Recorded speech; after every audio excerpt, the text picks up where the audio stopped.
প্রধান উপদেষ্টা ডক্টর মোহাম্মদ ইউনূস বলেছেন, মাঠ পর্যায়ের প্রশাসনই আসল সরকার, তাই গণঅভ্যুত্থানের উদ্দেশ্য ধারণ করে প্রশাসনের কর্মকর্তাদের কাজ করতে হবে। সকালে বিভাগীয় কমিশনার ও জেলা প্রশাসকদের সঙ্গে ভিডিও কনফারেন্সের মাধ্যমে মতবিনিময় অনুষ্ঠানে এই আহ্বান জানান প্রধান উপদেষ্টা। এ সময় তিনি বলেন, সবার অধিকার নিশ্চিত করতে চায় অন্তর্বর্তী সরকার। মাহবুব সৈকতের রিপোর্ট। আমরা উপরের দিকে নিয়ে যেতে পারছি। সোমবার সকালে প্রধান উপদেষ্টার কার্যালয় থেকে ভার্চুয়ালি মাঠ প্রশাসনের সঙ্গে মতবিনিময় সভায় যুক্ত হন অন্তর্বর্তী সরকারের প্রধান উপদেষ্টা ডক্টর মোহাম্মদ ইউনূস। মতবিনিময় সভায় ঢাকাসহ সব বিভাগের কমিশনার ও জেলা প্রশাসকরা নিজ নিজ কার্যালয় থেকে অংশ নেন। নানাভাবে উদ্বোধনী বক্তব্যে অভ্যুত্থানের উদ্দেশ্য এবং কার্যক্রম সফল করতে মাঠ প্রশাসনকে সক্রিয় ভূমিকা পালনের নির্দেশনা দেন ডক্টর মোহাম্মদ ইউনূস। তিনি বলেন, মাঠ পর্যায়ের প্রশাসনই আসল সরকার। এটা বিরাট অভ্যুত্থানের মাধ্যমে এটা পরিবর্তন হয়েছে। এই পরিবর্তনটা যদি আমাদের কাজে কর্মে প্রতিফলিত না হয়, তাহলে এটা খুব দুর্ভাগ্যজনক হবে। যে পরিস্থিতিতে অভ্যুত্থানের জন্ম হলো, সেটাকে ধারণ করে সেটার আমরা যে কাজকর্মগুলো করব, সেগুলো যাতে মানুষ মনে করে যে হ্যাঁ, একটা বড় পরিবর্তন হয়েছে। সরকারি কর্মকর্তা হিসেবে এখন যেহেতু পরিস্থিতির পরিবর্তন হয়েছে, সেই পরিবর্তনটাকে আমাদের ধারণ করতে হবে। পুলিশের মধ্যে যারা অপরাধী তাদের অবশ্যই বিচার নিশ্চিত করা হবে বলে উল্লেখ করে প্রধান উপদেষ্টা বলেন, সবাইকে ২৪-এর অভ্যুত্থানের চেতনা ধারণ করেই কাজ করতে হবে। অভ্যুত্থানের সময় যে ভূমিকা তারা পালন করেছে, সেই জন্য মানুষ তাদের উপরে ক্ষুব্ধ। কাজে তাদের ভূমিকা, তাদের মনোবল বৃদ্ধি, যে যারা দোষী তাদের অবশ্যই শাস্তি হবে, কিন্তু তারা নির্দোষ, তারা যেন সবাইকে জানান দিতে পারে যে আমরা এর সঙ্গে জড়িত ছিলাম না। যারা অপরাধী তাদের শাস্তি হোক, সেটা আমরাও চাই। প্রধান উপদেষ্টা আরও বলেন, সবার অধিকার নিশ্চিত করতে চায় অন্তর্বর্তী সরকার। দ্রব্যমূল্য নিয়ন্ত্রণে আনারও চেষ্টা চলছে। দ্রব্যমূল্য একটা বড় ইস্যু। এখান থেকে চেষ্টা হচ্ছে কিভাবে এটাকে আয়ত্তে আনা যায়। পাশাপাশি নতুন শিক্ষাবর্ষের শুরুতেই শিক্ষার্থীদের মধ্যে শৃঙ্খলাবদ্ধভাবে বই বিতরণেরও নির্দেশনা দেন তিনি। উপরের থেকে বই বিতরণের একটা শৃঙ্খলাবদ্ধভাবে কি আগে ভাবে কারটা পরে আসতেছে, দ্বিতীয়বার আসলে কারা কারা ভাবে, আগের থেকে মনটা ঠিক করে ফেললে, জানিয়ে রাখলে তারাও শান্ত থাকে। মাহবুব সৈকত, মাই টিভি, ঢাকা। A+ ছিলাম, এখন B। জুলাই গণহত্যার বিচারে সরকার সর্বোচ্চ অগ্রাধিকার দিচ্ছে বলে জানিয়েছেন আইন উপদেষ্টা ডক্টর আসিফ নজরুল। বলেন, শহীদ পরিবারের আইনগত বিষয় দেখতে আইন মন্ত্রণালয়ের পক্ষ থেকে লিগ্যাল এইড সেল 7 দিনের মধ্যে গঠন করা হবে। একই সাথে যোগ্যতার ভিত্তিতে শহীদ পরিবারের সদস্যদের কর্মসংস্থানের অগ্রাধিকার দেওয়া হবে। শহীদ পরিবারের আর্থিক সহায়তা প্রদান অনুষ্ঠানে তিনি এসব কথা বলেন। এই সময় উপদেষ্টা সৈয়দ রিজওয়ানা হাসান বলেন, সরকারকে প্রশ্নবিদ্ধ করতে অনেক ষড়যন্ত্র চলছে। এই সময় জুলাই স্মৃতি ফাউন্ডেশনের সাধারণ সম্পাদক সার্জিস আলম বলেন, শহীদদের পরিবার আর্থিক সহায়তা চায় না, তারা বিচার চায়। পদক্ষেপ হাতে নিয়েছে, এটা ছোট্ট একটা আর্থিক সহযোগিতা, আবার বড় পরিসরে আর্থিক সহযোগিতার ব্যবস্থা করা হচ্ছে। কর্মসংস্থান এবং সম্মানী ভাতার যে ব্যবস্থা করা, সেটি করা হচ্ছে, এবং প্রত্যেক পরিবারকে একটি ফাস্ট ট্র্যাক সার্ভিসের আওতায় নিয়ে আসার জন্য সামগ্রিক যত কাজ সেটি করা হচ্ছে। এবং আমরা শুধু চাই আমাদের এই শহীদ ভাই বোনদের যেন জাতীয় বীর হিসেবে ঘোষণা করা হয়। চার্জশিট হয়ে যাবে, চার্জ গঠন হয়ে যাবে, তোমরা ঘন ঘন প্রতিদিনই টেলিভিশনে দেখবা যাদেরকে গ্রেফতার করা গেছে তাদের বিচার প্রক্রিয়াটা। তখন তোমাদের কাছে আরো দৃশ্যমান হবে, তখন তোমাদের মনে হবে যে কাজ হচ্ছে। যতবার উপদেষ্টা মণ্ডলীর সভা হয়, ততবারই শহীদ পরিবারদের জন্য কি করা যায়, এটা একবার না একবার আলোচনা হয়, এবং সর্বশেষ আলোচনার প্রেক্ষিতে পুরো বিষয়টা ত্বরান্বিত করে এবং প্রয়োজনে অন্য সকল জায়গায় টাকা দেওয়া কমিয়ে যাতে আহতদের চিকিৎসা এবং নিহতদের পরিবারকে দেয়া যায়, সেই সিদ্ধান্ত গ্রহণ করা হয়েছে।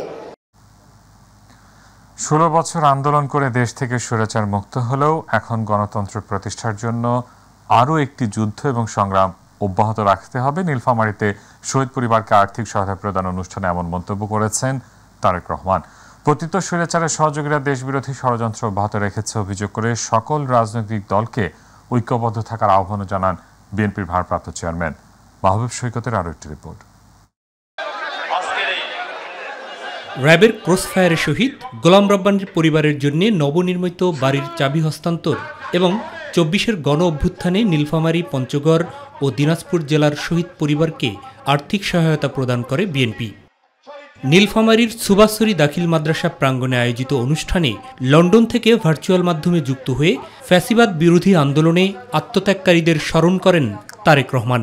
যেই পরিবারগুলো বিভিন্নভাবে ক্ষতিগ্রস্ত হয়েছে, আপনারা সহ বাংলাদেশের মানুষ যাদের পক্ষে সম্ভব, সেই মানুষগুলো যদি এই পরিবারগুলোর পাশে আমরা যার যতটুকু সামর্থ্য আছে তা নিয়ে যদি আমরা পাশে দাঁড়াই, তাহলে সেই পরিবারগুলো আগামী যে কয়দিন বেঁচে থাকবে কিছুটা হলেও ভালো থাকবে।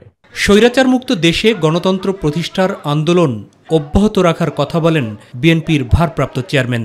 আসুন আজকে আমাদের এই অনুষ্ঠানের শপথ হোক, গোলাম রাব্বানী সহ হাজারো গোলাম রাব্বানী যেই মানুষের অধিকার প্রতিষ্ঠিত করার জন্য নিজের জীবনকে উৎসর্গ করেছে, ইনশাল্লাহ আমাদের জীবনের শেষ দিন পর্যন্ত আমাদের চেষ্টা অব্যাহত থাকবে এই দেশে বাংলাদেশের মানুষের অধিকারকে প্রতিষ্ঠিত করার জন্য। পতিত হাসিনা সরকার এবং আওয়ামী ফ্যাসিবাদের দোসরদের ষড়যন্ত্র অব্যাহত রয়েছে অভিযোগ করে ঐক্যবদ্ধ থাকার উপর জোর দেন বিএনপির শীর্ষ এই নেতা। যেই স্বৈরাচারের বিরুদ্ধে আমরা আন্দোলন করেছিলাম, এই দেশের সকল শ্রেণী পেশার মানুষ ঐক্যবদ্ধ হয়ে যেই স্বৈরাচারের বিরুদ্ধে আন্দোলন করেছে, সেই স্বৈরাচার পালিয়ে গিয়েছে, সেই স্বৈরাচার দেশ ছেড়ে পালিয়ে গিয়েছে। এখন সামনে হচ্ছে দেশ গড়ার সময়, এবং এই দেশকে যদি গড়তে হয় দলমত নির্বিশেষে আমাদের সকলকে ঐক্যবদ্ধ হতে হবে। শহীদের চেতনায় দেশ গড়ার কথাও স্মরণ করিয়ে দেন তারেক রহমান। বাংলাদেশকে যদি আগামী দিনে নিয়ে যেতে হয়, তাহলে অবশ্যই বাংলাদেশকে গণতান্ত্রিক ব্যবস্থার মধ্যে ফিরিয়ে আনতে হবে। সেটি ইউনিয়ন পরিষদের নির্বাচন হোক, সেটি পৌরসভার নির্বাচন হোক, সেটি উপজেলা পর্যায়ের নির্বাচন হোক, সেটি সংসদ পর্যায়ের নির্বাচন হোক, সেটি মসজিদ কমিটির নির্বাচন হোক, সেটি কোনো প্রতিষ্ঠানের নির্বাচন হোক, কিন্তু নির্বাচন প্রক্রিয়ার ভেতরে বাংলাদেশকে ফিরিয়ে আনতে হবে। মাহবুব সৈকত, মাই টিভি। বিজয় দিবসের চেতনা উদ্বুদ্ধ হয়ে সামনের দিনগুলোতে বিজয় অর্জনের লক্ষ্যে কাজ করতে হবে বলে মন্তব্য করেছেন বিএনপির স্থায়ী কমিটির সদস্য নজরুল ইসলাম খান। বিকেলে রাজধানীর ইঞ্জিনিয়ারিং ইনস্টিটিউটে রক্তস্নাত বিজয় বইয়ের মোড়ক উন্মোচন ও সাংস্কৃতিক অনুষ্ঠানে তিনি মন্তব্য করেন। নজরুল ইসলাম খান বলেন, যাদের আত্মত্যাগে বাংলাদেশ নামক রাষ্ট্র লাল সবুজের পতাকা পেয়েছিল তাদের যথোপযুক্ত সম্মান দিতে হবে।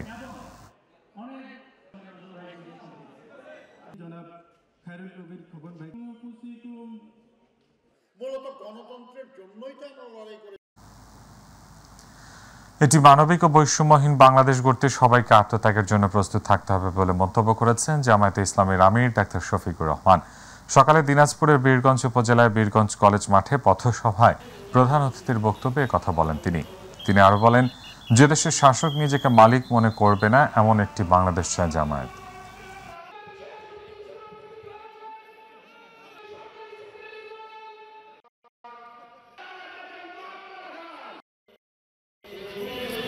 এইভাবে জাতির প্রত্যেকটা প্রাপ্তবয়স্ক মানুষের হাতে সেই রাষ্ট্রকে কাজ তুলে দিতে হবে।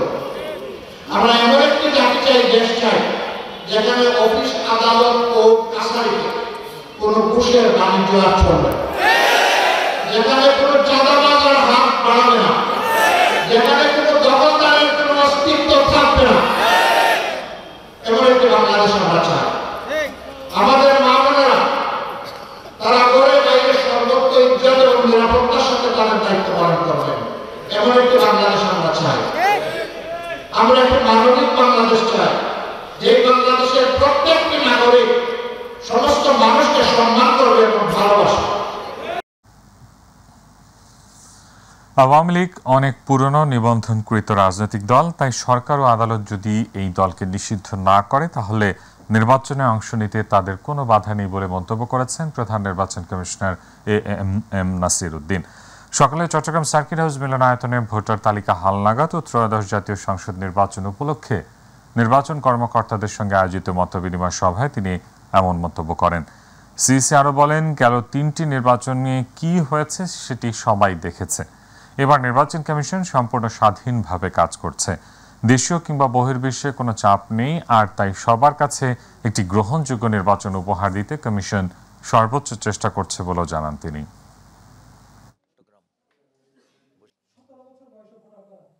আমাদের কিন্তু কোনো দল আমাদের এখানে রেজিস্ট্রেশন পাবে কি পাবে না সেটার আবার আলাদা বিধিবিধান আছে।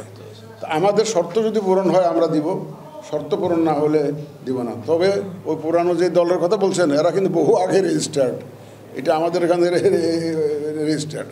সুতরাং সরকার যদি কোনো দলকে নিষিদ্ধ ঘোষণা না করে তাদের রেজিস্ট্রেশন তারা আমরা বাতিল করতে পারি না। এটা রাজনৈতিক সিদ্ধান্ত অথবা কোর্টের সিদ্ধান্ত, এর দুইটার একটা হতে হবে। শেখ হাসিনাকে প্রধান আসামি করে 9 জনের বিরুদ্ধে আন্তর্জাতিক অপরাধ ট্রাইব্যুনালে গুমের লিখিত অভিযোগ জমা দিয়েছেন মাইকেল চাকমা। সকালে আন্তর্জাতিক অপরাধ ট্রাইব্যুনালে এই অভিযোগ জমা দেন তিনি। এ সময় গুমের সময় যে গামছা দিয়ে তার হাত বাঁধা হয়েছিল সেটিও ট্রাইব্যুনালে দাখিল করেন এই ইউপিডিএফ নেতা। এ সময় তার সঙ্গে ছিলেন বিশিষ্ট নৃবিজ্ঞানী অধ্যাপক রেহনুমা আহমেদ। 2019 সালের 9 এপ্রিল নারায়ণগঞ্জের কাঁচপুর এলাকা থেকে সাংগঠনিক কাজ শেষে ঢাকায় ফেরার পথে মাইকেল চাকমা গুমের শিকার হন। হাসিনা সরকারের পতনের পর দীর্ঘ 5 বছর 3 মাস পর গত 7 আগস্ট অবরুদ্ধ দশা থেকে মুক্তি পান মাইকেল চাকমা। ওই দিন ভোরের দিকে চট্টগ্রামের একটি স্থানে তাকে চোখ বাঁধা অবস্থায় ছেড়ে দেওয়া হয়।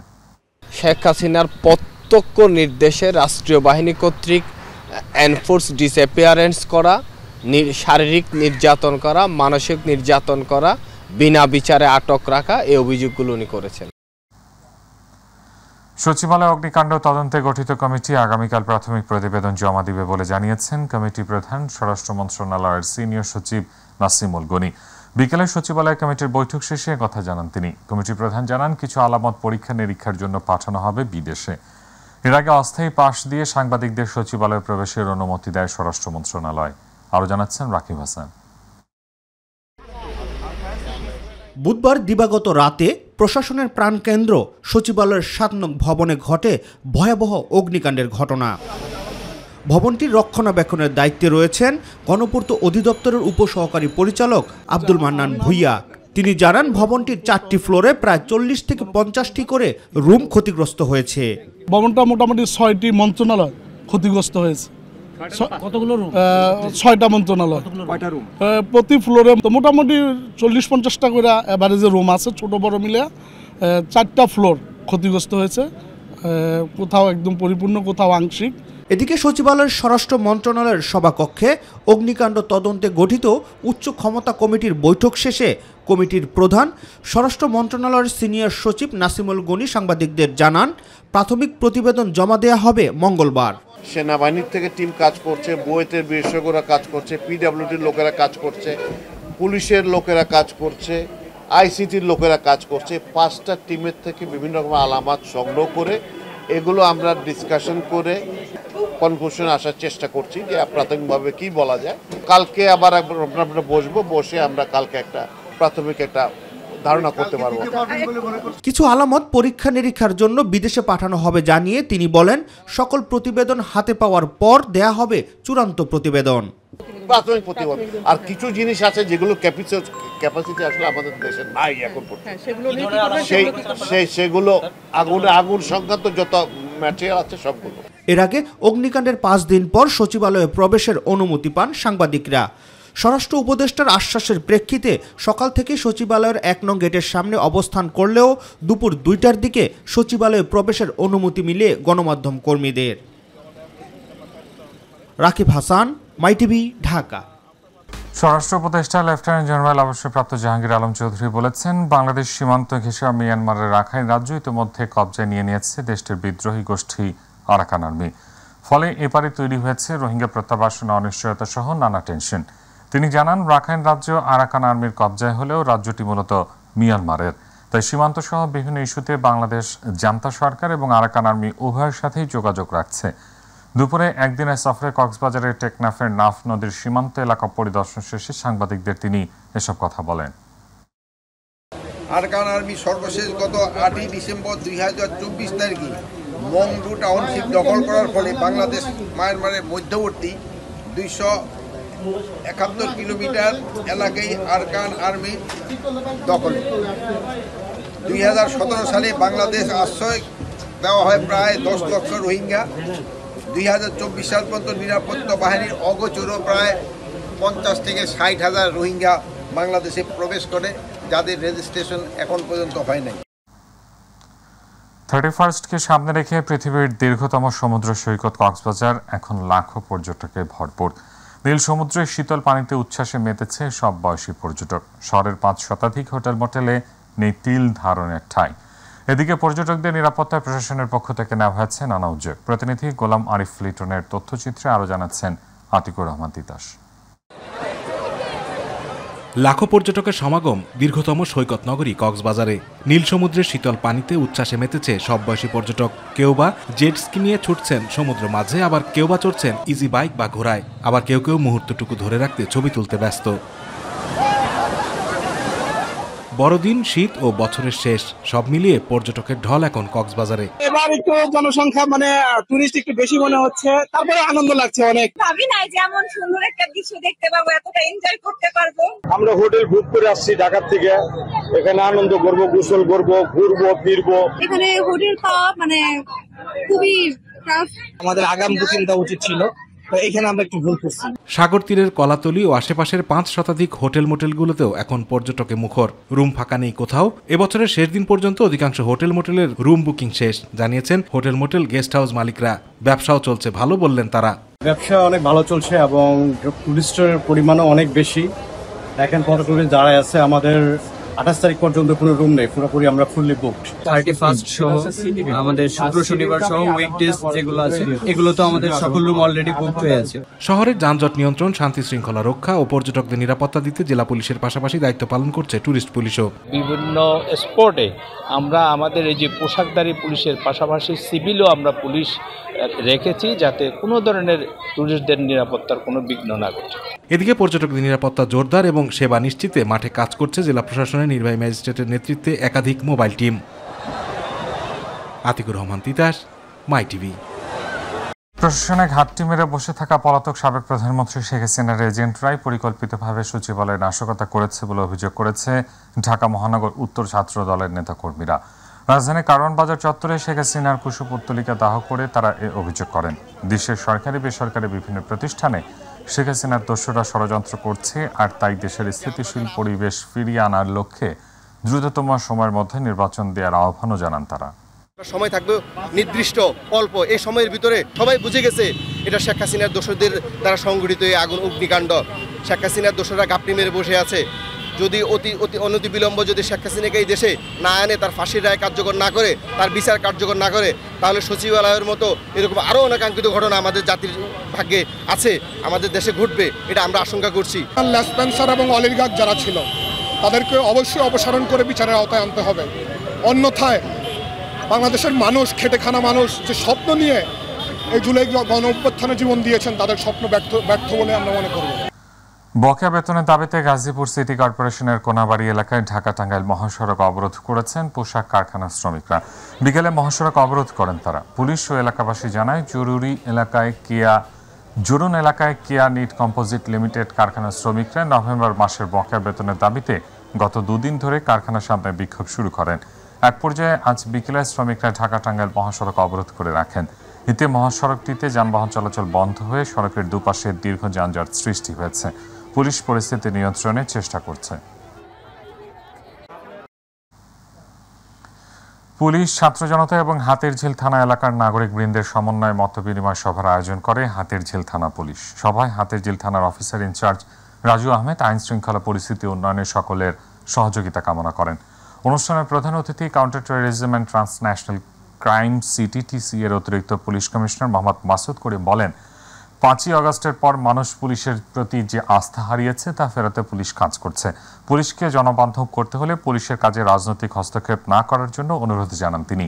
অনুষ্ঠানে এলাকার বাসিন্দারা ছিনতাই, চাঁদাবাজি, মাদক বেড়ে যাওয়ায় উদ্বেগ প্রকাশ করে তার নিয়ন্ত্রণে পুলিশকে কার্যকরী ভূমিকা পালনের আহ্বান জানান। সামান্যতম ক্ষতি করা পুলিশের কাজ না, বরঞ্চ নিপীড়িত নির্যাতিত মানুষ পুলিশের কাছে হেল্প চাবে, পুলিশের কাছে সহায়তা চাবে, সেই পুলিশ আমরা হতে পেরেছি কিনা সেটুকু বিগ চ্যালেঞ্জ। পুলিশের বড় যে জিনিসটা প্রয়োজন আচরণের পরিবর্তন। যদি পুলিশের আচরণটা ভালো হয় তাহলে আপনাদের মাঝে এমনিতেই ভালোবাসা অর্জন করা সহজ। ঢাকার পূর্বাচল উপশহরের বাংলাদেশ চায়না ফ্রেন্ডশিপ এক্সিবিশন সেন্টারে টানা চতুর্থবারের মতো 1 জানুয়ারি থেকে হতে যাচ্ছে বাংলাদেশ ঐতিহ্যবাহী আন্তর্জাতিক বাণিজ্য মেলার 29তম আসর। এবারের মেলায় জুলাই আগস্টে বৈষম্য বিরোধী ছাত্র আদলে সাজানো হচ্ছে আন্তর্জাতিক বাণিজ্য মেলার প্রধান ফটক। ছাত্র আন্দোলনের শহীদদের প্রতি সম্মান জানাতে মেলা প্রাঙ্গণে শহীদ আবু সাইদ কর্নার ও মীর মুগ্ধ কর্নার নামে 2টি কর্নারও থাকবে। মেলায় দেশি বিদেশি মিলিয়ে 362টি প্যাভিলিয়ন স্টলের বরাদ্দ রয়েছে। বাণিজ্য মন্ত্রণালয় ও রপ্তানি উন্নয়ন ব্যুরোর যৌথ আয়োজনে আগামী 1 জানুয়ারি 29তম আসরের এই বাণিজ্য মেলার উদ্বোধন করবেন প্রধান উপদেষ্টা ডক্টর মোহাম্মদ ইউনূস। বিপিএলের টিকিট না পাওয়া আর সময় মতো মাঠে ঢুকতে না পেরে মিরপুর স্টেডিয়ামের সামনে বিক্ষোভ করে দর্শকরা। এ সময় তারা ক্রিকেট বোর্ডের মূল ফটকের সামনে গেট সহ 4 নম্বর গেটের সামনের অংশ ভেঙে ফেলে। তবে অল্প সময়ের ব্যবধানে পরিস্থিতির নিয়ন্ত্রণে আনে আইনশৃঙ্খলা বাহিনী। এদিকে দর্শকদের শান্ত থাকার আহ্বান জানিয়েছেন বিসিবি সভাপতি ফারুক আহমেদ।